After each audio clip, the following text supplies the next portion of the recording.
Welcome to another Plan 6 part video. Welcome to another TR6 engine rebuild.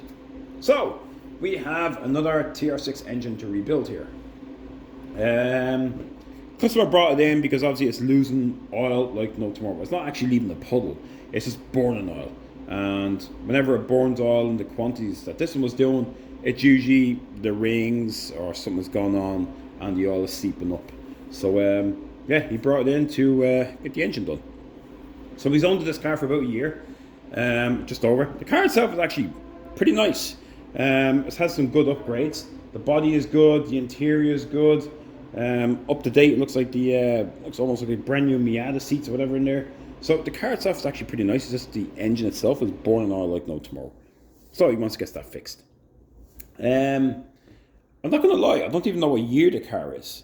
I'll say that. I know it's an early one because everything tells me it's early based on what I see. However, the commission plate is not in the beat post. So without that, I can't tell you the actual year of the car. So I'm just going to call it a 72 because it's between a 70 and 72. So I'll just call it 72. Anyway, yeah, so it's actually pretty clean in here. Standard Strombergs, everything is pretty straightforward there. New wiring harness. I'm having a brain fart now. I forget who this wiring harness. Yeah, no, I can't think of it. It's gone now. So throw it in the comments box if you know. But yeah, I know I've heard, heard good things. I've never heard a bad thing about this wiring harness. It's different.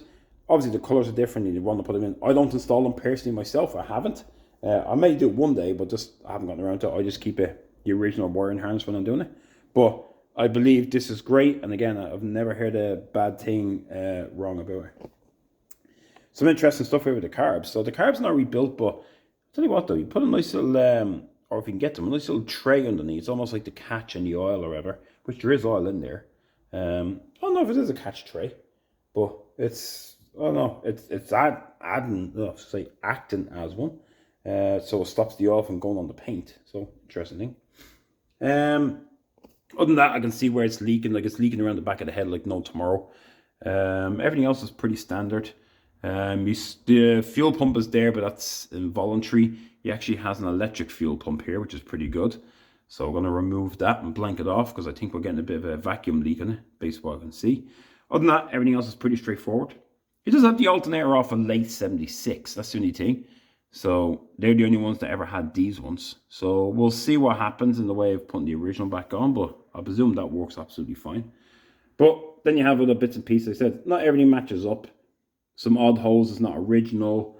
Like the holes here, the heater holes, it looks like someone's painted it from green to black just by the way it looks, but it's starting to dry out and crack. So it's time we replaced all them, which we will do. Anyway, so we're going to get cracking on it. But obviously to start, as I always do, in order to do all this, you have to take all this off first. So I've already removed the shroud. I've removed the front grille and now I'm prepping the bonnet to come off. So before the bonnet comes off, it's important that you remove these bolts to the side. So as it's held on, we have the three half-inch bolts on either side. But we also have a half-inch, I say a half-inch, that's it's actually a 5/16 thread. A half-inch because it's the spanner you use for it. 5/16 here at the side. Take these off, it's important you do. Not everyone will have it because it's an adjustable thing, but if you take all the rest off and forget them, it's pretty awkward to get in and get it, trust me, I know, I've done it. And then we're going to remove the bolt from the stay bar, because once it drops down, I'll take this off and I'll drop it down, and then after that, it's under the three bolts and away it goes. Obviously, I also have to remove the spring and the hook, if it's actually still on it. Most of them end up looking like this because this section breaks off because they're a cheap part, to be honest. They're expensive, but a cheap part. So what we'll do is I do have a moving blanket here. So before I do all that, I will put the blanket all the way down as far as I can and to undo them bolts. So when it lies down, the blanket's on top of it. Once this is off, that will allow me actually then to slide the bonnet actually down the car until it gets to the point where I can pivot it and take it off. It's a huge thing because trying to get these things off on your own is awkward. The lid itself is not that heavy, but it can be heavy when you're trying to lift it from like knee height, depending on where you're standing. So it's pretty heavy that way. So putting the blank underneath allows you to slide down and actually protects the paint until it says you can get it down far enough to actually get it up and lift it when it gets to your comfort level, to say the word. So that's really it. Again, I won't be going to the greatest amount of detail maybe on these videos. Like some parts I'll skip because I've done engine builds before. Any fine details, you can always look at the other videos I've done. And as usual, there's loads of other videos out there. There's plenty of other people. As I know, there's Ellen, Chef Tush and all that. They do amazing videos on engines and all that. And so if you're ever looking for details on certain things, by all means, always check out everybody's videos. Everyone has their own way of doing things. Everybody has their own opinions. Everyone has their own routine or what they want to do. You know what? Everyone's different. At the end of the day, if you can find the information to get the stuff done, absolutely. For this is a series of, let's just build the engine and go through it and then see what it's like. I mentioned in another video, or if I haven't posted yet, there is a tool I just got recently that I've been waiting for a long time, and it's the color tune one. It's actually for the mixture, and it allows you to see the combustion in the chamber to adjust it. So it's a glass spark plug. So it took me nearly a year and a half to get one of these because I couldn't get it. Finally got it. So now I'm just waiting to try it out. So it won't be on this one because this one's going to get stripped. I'm going to send it off to the machine shop, the head and everything. So it's going to be gone for a good 2 to 8 weeks maybe. I have an engine here. Mit's being built. I just done the top dead center. And I was doing the cam timing only to realize I ordered the wrong cam. I ordered for a PI and not a carb. So boo-hoo.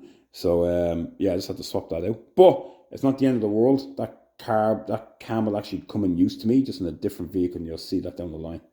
Other than that, I have another car or two out for just general service and some other stuff to fix. So yeah, busy time here. The fun is not stopping. And again, the P6P. So we won't see that for some time, but when that comes in, again, there's going to be so many unique things with that when it comes in, and I hope you follow me on that one and gives you an idea on other things to do. But yeah, so anyway, yeah, I hope you enjoyed these videos. Follow me through as we take it out. And again, as usual, any comments, questions, concerns, or anything about what I've done or what I can do or my opinion, feel free to ask me.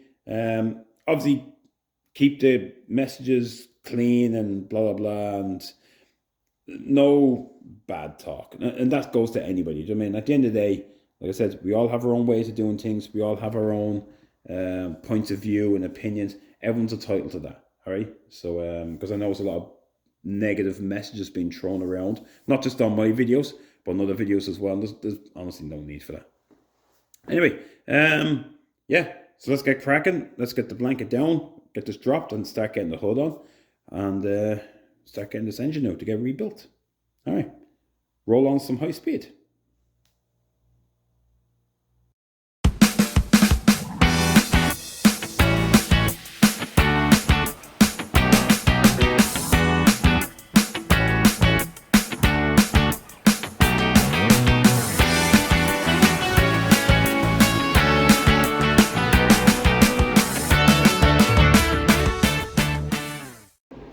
Okay, back. So, put the blanket on, got all the bolts off, and fix it up, and now I'm ready to take it off. As I said, once you take everything off, you can actually slide this down. So, the little hard part of the front here is the hinge, trying to get the blanket between the hinge and the bottom when you lift it, because I want to pull the blanket. Other than that, it's down. So it's just off the edge, just enough, and it allows me to actually now slide the hood down. Now I have only a little bit of blanket on the bottom, but for a little bit more, so I'll move it up.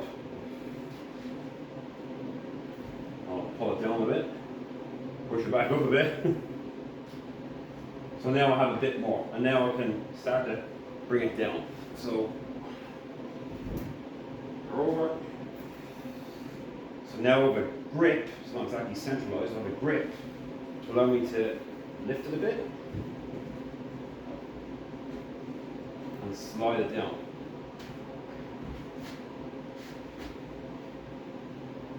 So yeah, because everything, the bar is being taken off and everything on the side, I said it just slides down enough to the point where where you can actually tip it over and then pick it up.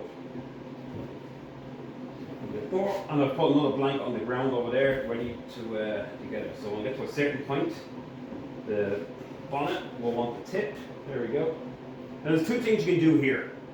One is you can simply lift it if you have it, which is not great for the back.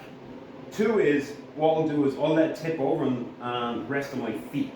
So I'll put the bottom of my feet just enough that I can pick it up, so it doesn't actually touch the ground. Now once it's on my shoes, which it is now, I can now pivot it up. There you go, no weight. And now I can pick it up and walk away with it and put it over here. Or she'll face in the right direction though.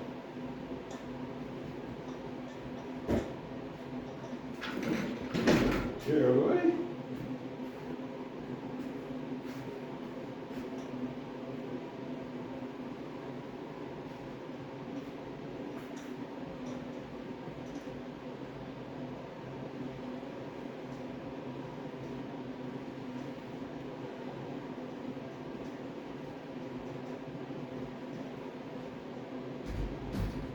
Alright, so it's over there for now, and like I said before, the best thing to do is actually get noodles. So get some pool noodles, cut them, put a slit in it, and then put them onto the edge, and then wrap some tape around it, and that way you can actually sit it down, stand it up, put it whatever way you want, and it won't go near the edges. The only thing to be mindful of is the bottom, because it's curved in. Just be mindful that the noodle won't follow the shape. You might have to put the noodle in a 3-piece down the bottom, just for this curvature here. So you have a small piece and then a long piece. As long as it's taped around, or you put something around it to hold it together, the noodles stay on. All good. And I said I've done a many of them where it just protects the edges. Great for transporting as well, especially if you're bringing a car around.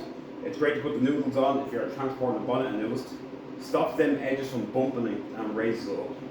So yeah, and if you really wanted to go that one big extreme more, you can actually do the same and put the noodles, when you get the edges, put the noodles across the front, and then that will completely raise it, and then it will protect it. And then I think you see the video I have where I actually wrap it clean for them as well, just to keep it protected.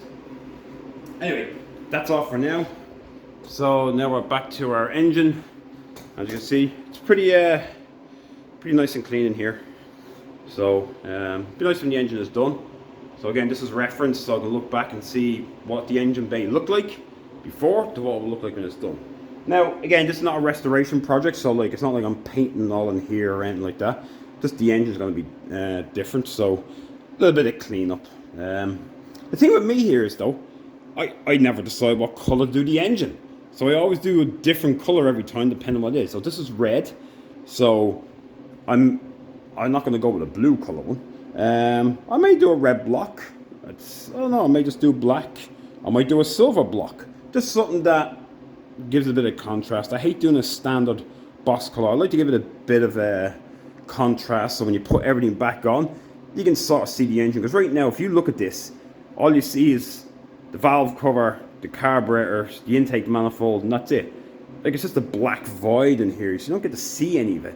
So that's why I like to change the colour of the engine, so you can actually get a bit of depth and see it. So that's why I make things a little different, just to make the engine stand out. Anyway, that's it for now. So it's back to some high speed and start disassembling all these parts, getting ready to take it out. Obviously I'll start with draining all the coolant. That will all come out. Do you have to drain the oil? I'll take it in one. You don't have to do it, but we'll see. It depends on time. And obviously I like to try take the carbs and everything all. If there's nothing wrong with the carbs, I like to take it all as one piece with the manifold as well, just so it's set in its way and it's one less thing to readjust and it goes back on. It should be exactly as was. Yeah, other than that, it's get all that out, get all the plumbing out, take all the pipings, then we'll disconnect all the bolts at the back, have the engine crane to it, and out she comes. And then once she's out, she'll get stripped right down, and then she'll go off to the machine shop. So anyway, I think it's back to some high speed where we strip this engine.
Okay, welcome back.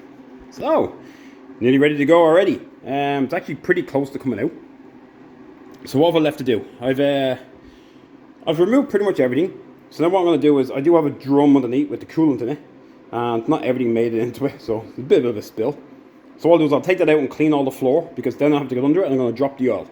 Because I want to take, this has the oil adapter here. So it has the oil adapter. So I want to take that off because that will get stuck in the steering column here. That will bounce off it. So to give myself more room, I will remove that. Other than that, the only other things I have to take off for it to come out, other than obviously the engine mounts, the slave cylinder has to be disconnected for the clutch, because that actually bolts from the gearbox across, so you disconnect that. You can leave it on there. You can take the pin out and take the clevis pin out and leave it that way, but I'll just usually like to unbolt the whole thing just so nothing gets in the way. Your accelerator shaft, bar, whatever you want to call it.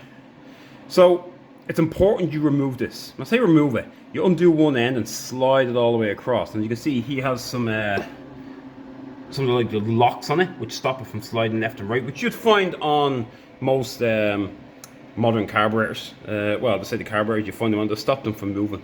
So I'm going to undo that and allow the slide, and I'm going to bring it all the way across.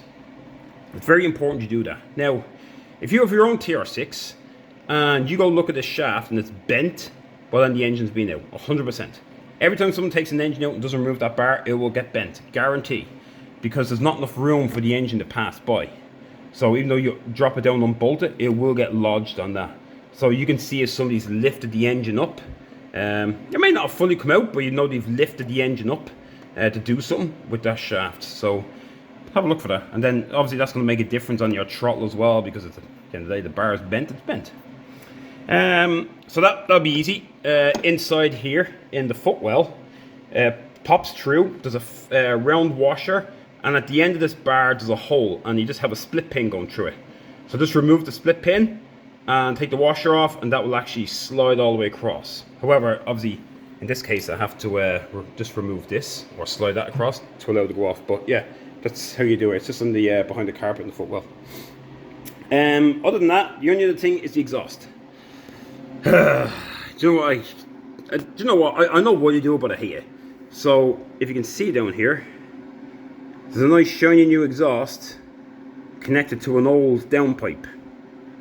However, it's not just connected, it's welded. Yes, he has welded the exhaust all the way from head to toe. I goddamn hate that. I'm sorry, I hate it. It does not suit these cars at all. It's too hard. You can't drop the whole thing. Because of the T-shirts, it goes right in between. It doesn't work. It's not a good idea to do that. There's no reason why you can't seal it, or at least have one break somewhere in it to allow this to come out. Because now, if I can't get these bolts out on the bottom of the exhaust manifold, now his nice shiny exhaust, which is actually pretty new, I now have to grind in half and try join it back together again because they've welded it. So don't get me wrong, I've nothing against the shops that do the exhaust and actually weld them, but don't get it done. Or at least leave some point up here that in case the engine has to come out, you can take it apart. Because normally it goes down there and it bolts in, the downpipe bolts in here and continues on, but it clamps down further. Just at least leave one clamp here. So if this doesn't come out, because otherwise, like I said, I may have to grind the exhaust here and pull the whole thing out just to get it out. So it's not a good idea. If you're ever getting the exhaust on this, just try to get it clamped. If you want to get it welded, at least leave something here in case, because this is notorious for heating up and not being able to get the studs off, or they're broken, or they're missing, or they're already snapped. So just be mindful of that. So now I have to, like I said, I have to clean up underneath, because I have to go underneath now with the impact gun, hoping that they'll come out, because they're usually awful rusty, and are very hard to get out. So once I sort that out, and I remove the bar, and drain the oil and take the filter off, all I have to do then is to actually start unbolting all the bolts around, and the engine mounts, and out she comes. So it doesn't take too long to prep it to go out, but by God, it takes a long time to put it back in. There's a ground strap there that has to go. There's a few interesting things going on in this. A few things that weren't connected that should have been connected. A few things that should have been blanked off that weren't blanked off. Like I said, this is what I was talking about earlier on with the tube, and you can see this is the fuel pipe. See how dried up this is, how cracked it is. So like I said, there's no way that you can continue on with that. So this one's not too bad. Oh, by the way, that's my little trick when I blank off the fuel. I never just use the clamp on its own. I put two washers, one washer top and bottom, so the teeth are not digging into the actual rubber itself. The washers, so the two washers compress. It makes a bit of a better seal, and you're not, all the grooves or the jagged edges on your vice grips are not digging into the hose. So if you wonder why I do that, that's just my little thing. You can use anything. You can use any bit of metal just to clamp down it, but that's what I use. You can use actually using a C-clamp, a little tiny C-clamp you could use. That would work pretty good. Just so you're not ripping the rubber. Anyway, that's it. So it's dinner time for me. The body is not bad. This looks terrible here. And I'll see this now when I get the engine out and I look after, but like that doesn't look good at all. That bolt is snapped inside it. The other one wasn't even in it. So what's going on up here? But this looks like it's been beaten with a hammer. Like, it looks atrocious. Like, that's been beaten from the opposite side in. So it's terrible looking. So whatever's gone wrong with this, whatever happened, yeah. Anyway, there's nothing technically wrong with it, but yeah, it's taking a bit of a beating. I'll take the wheel off and I'm taking the engine out, because I usually take the wheels off to get the engine crane underneath. I'll have a look in there and see what's going on the inside. Hopefully this looks okay, but yeah, it looks terrible from this angle. Alright, that's it. I'm going to go grab some food, come down and clean up, and I'll drop the oil, and then we'll continue on getting the engine out. So let's get on with some more high speed. Hi, welcome back again. Alright, so cleaned up all underneath, and now I'm ready to drop the oil and continue on getting it ready for the engine to come out. I don't know if anybody notices, and it's a little off subject, wheels. So these are these Pano Sports, is it? Am I reading it right? Pano Sports. I don't know if that's just the cover of the wheels, but I notice the studs. Like, look how close they are to the edge. There's no room at all for movement. So I went to take the wheels off, and I got barely, like, the socket barely goes over this. So I had to take it off with just a by hand, only because I didn't want to put the impact gun over in case it spun and took a chunk out of the wheel. But I don't know, does anybody else have this issue? Is it just you need different studs? It'd be great if this was a smaller size, and that way it'd actually be able to put the socket right in and not have to worry about that, because I was you can see even where he's had it off before. Like, it's just edged here because it just barely goes over it. But anyway, unrelated matter to what we're doing, but like, I don't know, maybe it's different studs that I meant for that. Anyway, because I'm going to take the wheels off. Alright, so yeah, ready to go. I've incorporated some help today. I have my little trusty sidekick that's going to help me now. Yes. Alright, so we are going to finish doing this, and yeah, I need someone that's going to be a little more lively to get under the car than me. So, future mechanic here. Alright? Yeah. Yeah. Alright, so alright, let's roll on some high speed and finish getting this engine out.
So I'll finish off doing the last little few bolts underneath. We have the engine crane on it, and I found some of the bolts there are actually pretty loose. And all I've done is actually took the damper off the front because it makes it easier to get out. So I just push the engine back a bit, take the damper off, and then it just makes it so much easier to get out. So now we're ready to take it out. Are we ready to take it out? Yeah. Okay. Alright, so I have my trusty helper here. So when I tell you to lift, we're going to lift. So this gearbox here has extra like dowels to guide it. So it really needs to go forward before it comes up. Alright, so when we push it forward, we'll lift it and we'll move the engine crane back. Alright, we're going to get it out. You ready? Yeah. Okay. Alright, let's go. Alright, lift it up. You're going 2 pumps. Alright, hold there. And what I'm going to do is I'm just trying to separate it. Oh, don't worry about that. I'm just trying to separate the engine from the gearbox by moving it forward. I have a trolley jack under the gearbox, and it does give out. The gearbox doesn't just flatten over. I've done this many a time and missed one bolt, and it wouldn't come out, and the boy's not coming out, and I had to go underneath and look, and I missed one. All right, ready? Go up a bit.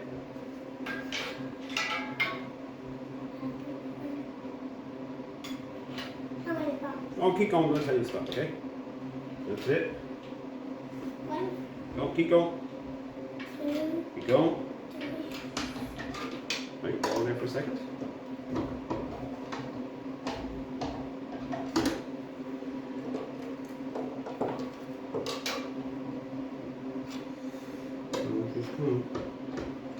Alright, so now we're going to move this back a bit. Alright?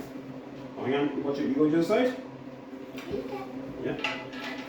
Because we need to pull the engine out. Okay, that's it. Oh, she's coming free now. Go. Get your thing, get ready to lift it again. Go, she's pretty much out.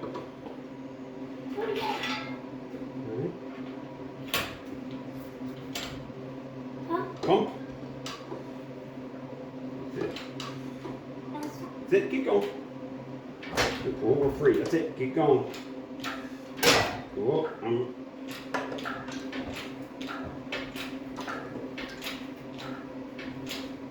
That's it, keep going. Keep pumping. Real, yeah. Go, keep pumping. That's it, keep going. You're just free. You want to keep going, you got to look all the way to get it over. That's it. Roof? To the roof. I don't think it goes that bad. Oh, that's okay. No.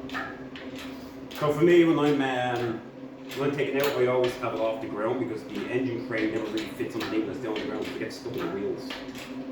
So I have an extra height to go. That's it. Now we go all the way up. I'm hands free.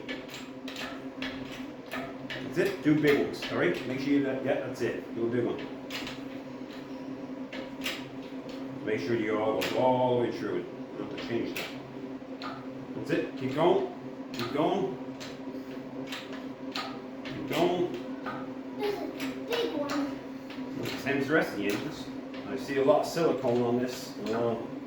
My favourite, huh? Silicone. Alright, keep going. We're going to have to go until this part is above the car. Right? Oh God. Yep, that's a long way.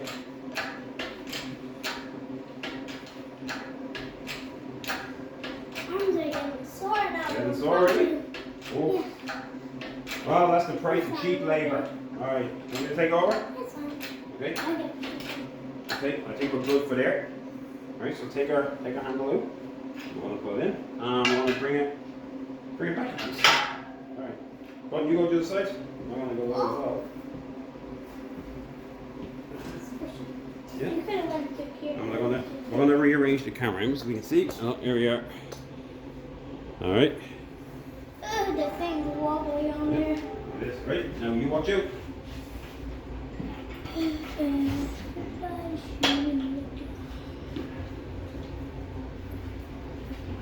Don't, not underneath, okay?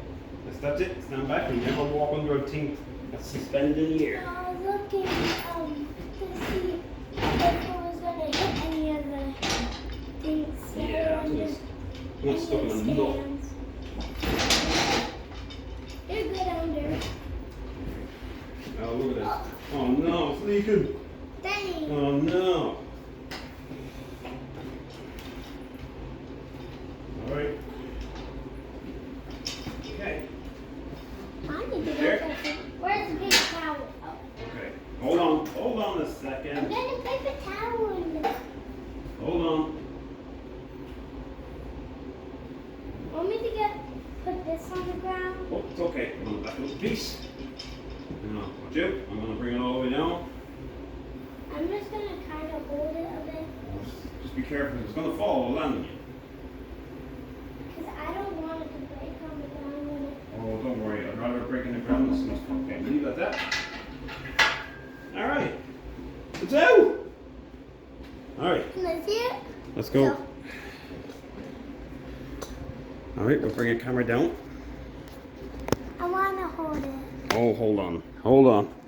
What happens when we get more employees in here? All right. So she's out. So everything looks good on it. He's had the clutch done, so that will end up going back in. But I did notice a few things, like his engine mounts were actually only on by hand tight. So as soon as I put the engine crane on it, I was able to actually take all the engine mounts out by hand.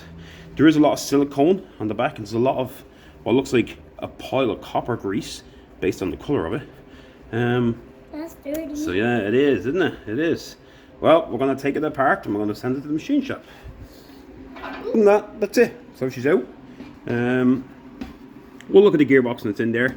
Again, I think he said he already had it done, but we're going to always check on the pin on our shaft in there to make sure, even though there's a bit of wear, we're going to make sure the shaft's in the right place and that pin is not snapped. And to check the travel, how much travel and throw we have in it. Everything was working fine according to him, so there should be no reason to change it. But while it's out, we'll always inspect it. So yeah, that's it for now. So join me, or maybe yours, in part 2 when we take this engine and we'll start literally stripping it down to a bare block and cylinder head, and off to the machine shop we'll go. So see you in the next video. All right. So what do we do? Thanks for watching.